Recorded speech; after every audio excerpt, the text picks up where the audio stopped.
So what about some basic tips? I mean, some takeaways that um, that a business owner or a leader, like I said, a manager, can really work towards to start with, and get this get what we're talking about here going.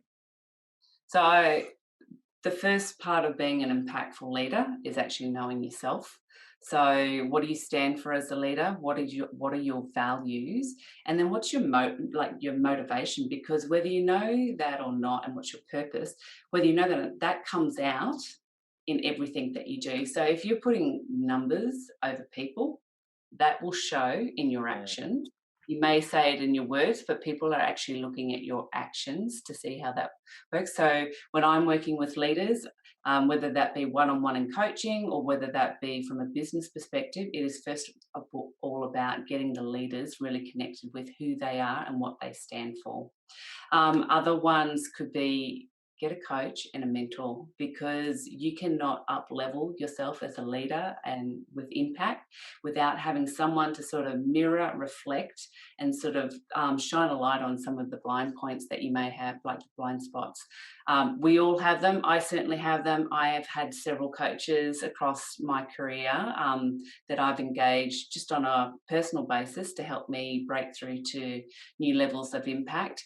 And the other thing I would say is that when you're looking at leadership, the sort of old paradigm is about it's about me, command and control. My people are here to serve for me, they work for mm, me. Switching that around. So, as a leader, you are actually there to be of service to your team, create the environment that they need to thrive.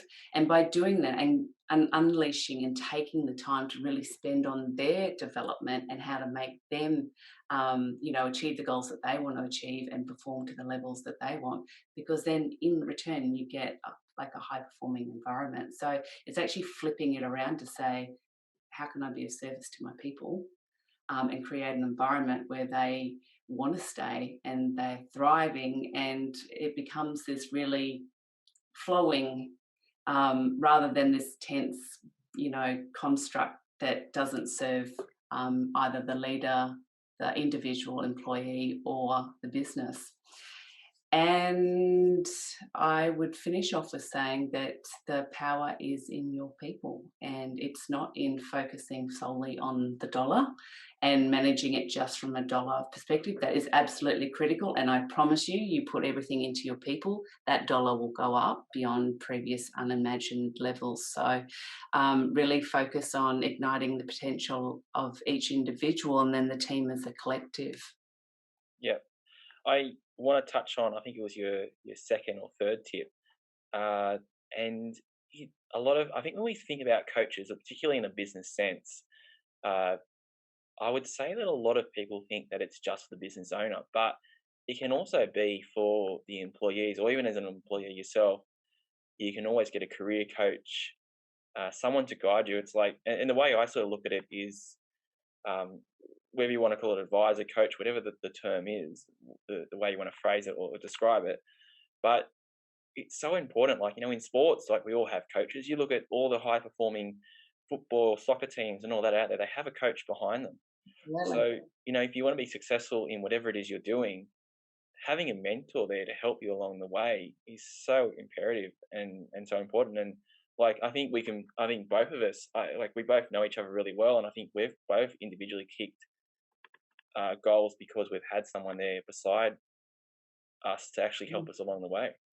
Yeah, absolutely. It's really critical. It's something that a lot of people, well, it's money invested, but it's money that you'll get back in tenfold. Not only from a fulfillment perspective, but hitting the goals that you want to hit in life. Well, yeah, I think the big problem as well is that people, like, especially when they talk about business, they don't see that it's a tangible, that they're actually getting something. They don't see it's nothing something. It's not physical. So yes, it's like it's an investment to the future about where you're going to go. And that's the best way. So if anyone at home is, watching this and going, well, I thought about doing this. Well, one thing I want you to take away, if you take away anything, is if you're going to get a mentor or a coach, it's an investment towards your future. And Yeah, and I would add to that too is that make sure you find the right one for you. So actually do they I think most coaches offer discoveries, a discovery session or call, and you need to make sure that they've got the skills, that they've walked the path that you want to walk, because they're the ones that are really going to be able to guide you, push you, challenge you, reflect back, as well. So I would there's a lot of coaches out there. There's a lot of amazing coaches, but you got to make sure you're finding one that has actually walked the path that you want to walk and can help you go where you want to go. yeah. So if anyone who's watching this and they want to reach out and seek your services, how can they find you? So we've got a website, so Quantum Leap Dash Global, so QUANTUM. Leap, LEAP dash global. And then if you wanted to send an email, you can also just send one at info@quantumleap-global.com as well. And yeah, we will happily set up a discovery call, find out your needs, and see if we can be of service. Yeah, well, we'll definitely share those details underneath the comments here in the video, and I definitely do recommend reaching out to Marianne and her team, and we've been actually working together as well on this leadership material, and I think that it's making me a better business owner at the end of the day, and yeah, I really love what you're doing. So thanks for sharing your knowledge with us, and I Thank you. appreciate your time.